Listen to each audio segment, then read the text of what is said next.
ഇവിടെ നിജേഷ് സംസാരിച്ചപ്പോൾ ശ്രീ നിജേഷ് അരവിന്ദ് സംസാരിച്ചപ്പോൾ പറഞ്ഞൊരു പ്രധാനപ്പെട്ട ഭാഗം, ഒന്ന്, ഈ സർക്കാരിനെ പ്രതിരോധത്തിലാക്കുന്ന, പ്രതിക്കൂട്ടിൽ നിർത്തുന്ന ഒട്ടനവധി ക്രിമിനൽ കേസുകൾ നിലനിൽക്കുന്നു, അതായത് നടപടിയില്ലാതെ നിൽക്കുന്നു. മറ്റൊന്ന്, കെ രമയെ പോലൊരാൾ ഒരു വിഷയം ഉന്നയിക്കുമ്പോൾ സഭാമന്ദിരത്തിൽ മുഖ്യമന്ത്രി ഉണ്ടായിട്ടും അദ്ദേഹം മറുപടി പറയാൻ സഭയിൽ വരാതിരിക്കുന്ന സാഹചര്യം, മുഖം കൊടുക്കാതെ മുഖ്യമന്ത്രി മാറി നിന്നു എന്ന ആക്ഷേപം. ഇന്നലെ TP വധക്കേസുമായി ബന്ധപ്പെട്ട കാര്യങ്ങൾ സംസാരിച്ചപ്പോഴും ഇത് തന്നെയാണ് സംഭവിച്ചത്. മുഖ്യമന്ത്രി മറുപടി പറഞ്ഞിട്ടില്ല. ഇന്ന് മുഖ്യമന്ത്രി മറുപടി പറയേണ്ട ഒരു വിഷയത്തിൽ അദ്ദേഹം സഭയിൽ എത്തിയതേയില്ല.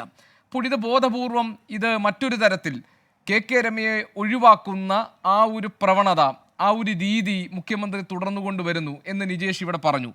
അതോടൊപ്പമാണ് സ്ത്രീ സുരക്ഷയുമായി ബന്ധപ്പെട്ട കാതലായ ഒരു പ്രശ്നത്തിൽ ആഭ്യന്തര വകുപ്പ് കൈകാര്യം ചെയ്യുന്ന മുഖ്യമന്ത്രി മറുപടി പറയേണ്ട സമയത്ത് അദ്ദേഹം അത് വീണ ജോർജിനെ കൊണ്ട് പറയിപ്പിക്കുന്നത്. എന്തുകൊണ്ടാണ് ഇത് സഭയിൽ സംഭവിച്ചത്?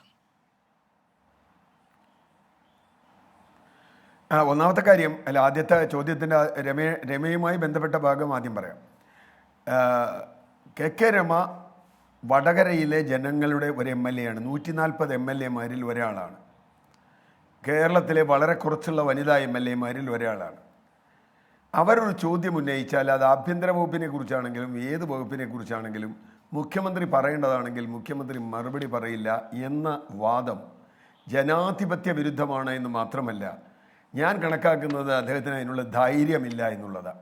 ചങ്ക് ഇരട്ടയാണെന്നൊക്കെ പറയുമ്പോൾ പോലും കെ രമയുടെ മുഖത്ത് നോക്കി, കാരണം അവരെ ആസ്ഥാന വിധവ എന്ന് വിളിച്ച ഒരു സഭയാണത്. ആ മെമ്പർമാരൊക്കെ അവിടെ ഉണ്ട് ഇപ്പോഴും ചിലരൊക്കെ. അപ്പോൾ അത്തരത്തിലൊരു സഭയിൽ അദ്ദേഹത്തിന് കെ രമയുടെ മുഖത്ത് നോക്കാൻ ധൈര്യമുണ്ടാവില്ല. ഞാൻ അങ്ങനെയാണ് കണക്കാക്കുന്നത്. ധൈര്യമില്ലാത്തത് കൊണ്ട് ഒരാളൊരു കാര്യം ചെയ്യാതിരുന്നാൽ നമുക്ക് അദ്ദേഹത്തെ കുറ്റപ്പെടുത്താൻ പറ്റില്ല. അല്ലെങ്കിൽ ആഭ്യന്തര വകുപ്പിൻ്റെ നേരിട്ട് ഉത്തരം പറയേണ്ട കാര്യമാണ്. യഥാർത്ഥത്തിൽ ഇതിൻ്റെ പ്രശ്നം മുഖ്യമന്ത്രി മറുപടി പറഞ്ഞോ ഇല്ലയോ എന്നുള്ളതല്ല. ഗോപീഷ്ണൻ, ഞാൻ രണ്ട് കേസുകൾ ഞാൻ ആക്റ്റീവായി കഴിഞ്ഞ കുറേ കൊല്ലങ്ങളായി ഇടപെട്ടുകൊണ്ടിരിക്കുകയാണ്. ഗോപീഷ്ണനും അറിയാം, കേരളത്തിലറിയാം. ഇപ്പോൾ വാളയാർ, ഇന്നും ഞങ്ങൾ അത് സംബന്ധിച്ച ഒരു സമരം നടത്തിയിട്ടാണ് ഞാനിപ്പോൾ ഇവിടെ വന്നിരിക്കുന്നത്. വണ്ടിപ്പെരിയാർ, ഈ 2 കേസുകൾ, ഇപ്പോൾ നേരത്തെ ധന്യ പറഞ്ഞൊരു കാര്യമുണ്ട്. അത് രണ്ടും ദളിത് പെൺകുട്ടികളാണ്, ചെറിയ പെൺകുട്ടികളാണ്, ക്രൂരമായി ബലാത്സംഗം ചെയ്യപ്പെട്ട് കൊല ചെയ്യപ്പെട്ട പെൺകുട്ടികളാണ്. ഇതുവരെ ആ പ്രതികൾ, ആദ്യത്തെ കേസിൽ പ്രതികളെ വെറുതെ വിട്ടു, രണ്ടാമത്തെ കേസിലും പ്രതികളെ വെറുതെ വിട്ടു. വാളയാർ കേസുണ്ടായപ്പോൾ നമ്മൾ പറഞ്ഞു അതൊരു കൈത്തെറ്റായിരിക്കുന്നു, ഒറ്റപ്പെട്ട സംഭവം. അതേ സംഭവം വണ്ടിപ്പെരിയാറിൽ നടന്നു. ഇനി ഒരു കാര്യം കൂടി അതിനോട് ചേർത്ത് പറയണം. വാളയാർ എന്ന ഒറ്റ സ്റ്റേഷനിൽ മാത്രം കഴിഞ്ഞ 6 കൊല്ലം കൊണ്ട് ഏതാണ്ട് 50-ലധികം പോക്സോ കേസുകൾ ഉണ്ടായിട്ടുണ്ട്.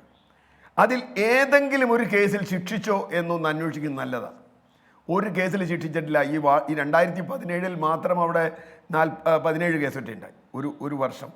ഒരു പോലീസ് സ്റ്റേഷനിലെ കാര്യമാണ് ഞാനീ പറയണേ. ഒന്ന്, ഇനി ഈ കേസ് രക്ഷിച്ച ആളുകളുടെ, അന്വേഷിച്ച ആളുകളുടെ കാര്യം പറയുക. ഇപ്പോൾ വാളയാർ കേസ് അന്വേഷിച്ചു, പ്രതികളെ മുഴുവൻ വെറുതെ വിട്ടു. അത് അന്വേഷിച്ച സോജൻ എന്നൊരു ഉദ്യോഗസ്ഥനുണ്ട്. അദ്ദേഹം നിങ്ങളുടെ ഈ ചാനലിൽ വന്നിരുന്നാണ്, ചാനലിലാണ് പറഞ്ഞത് 9-13 വയസ്സായ പെൺകുട്ടികൾ സ്വയം ഇഷ്ടപ്രകാരം പീഡനത്തിന് പോയതാണ്, അതുകൊണ്ട് ഇപ്പോൾ അത് വല്ല കുഴപ്പമുണ്ടോ എന്ന് ഈ ചാനലിൽ വന്നിരുന്ന് ഈ ചാനലിൽ പറഞ്ഞ ഒരാൾ, അയാൾക്ക് ഇപ്പം സ്ഥിതി എന്താണെന്നറിയോ? അയാൾ ഈ സർവീസിൽ ഉണ്ടാവാൻ പാടില്ല ഒരു ദിവസം. പക്ഷേ ഇപ്പം അദ്ദേഹത്തിന് ആദ്യം SP ആയിട്ട് കൊടുത്തു, ഇപ്പം IPS കൊടുക്കാൻ അദ്ദേഹത്തിന് റെക്കമെൻഡ് ചെയ്തിരിക്കുന്നു ഈ ഗവൺമെൻറ്.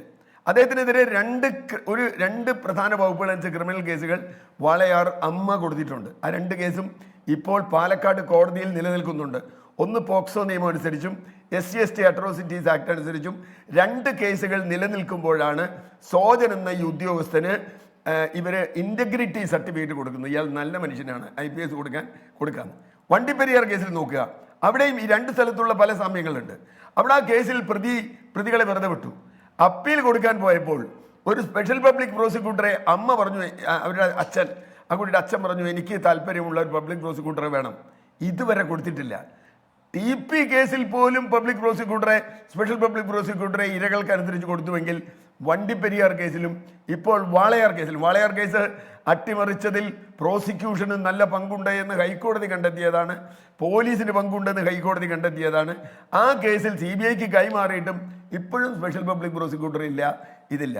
അപ്പം ഞാൻ പറഞ്ഞു വന്നത്, ഇവിടെ ഗവൺമെൻറ് നിലപാട് തന്നെയാണ് പ്രശ്നം, വേറെ ഒന്നുമില്ല. ഈ കേസുകളിലൊക്കെ മുഖ്യമന്ത്രിയെ ചെന്ന് കണ്ടു, പല പ്രാവശ്യം കണ്ടു. മുഖ്യമന്ത്രി എല്ലാം ചെയ്യാമെന്ന് പറഞ്ഞു. വണ്ടിപ്പെരിയാറിൽ അച്ഛൻ പോയി കണ്ടു, അമ്മ പോയി കണ്ടു, വാളയാറിൽ അച്ഛൻ പോയി കണ്ടു, അമ്മ പോയി കണ്ടു.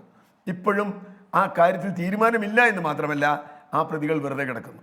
വണ്ടിപ്പെരിയാറിലെ അപ്പീൽ ഇപ്പോഴും അത് എപ്പെടുക്കുന്നൊരു പിടിയില്ല. അല്ല ശ്രീ CR, ഇത്തരം കേസുകളിൽ ഇങ്ങനെയൊക്കെയാണ് സംഭവിക്കുന്നതെങ്കിൽ അതിന് പിന്നിൽ പ്രവർത്തിക്കുന്ന താല്പര്യം എന്താണെന്നാണ് താങ്കൾ പറയുന്നത്?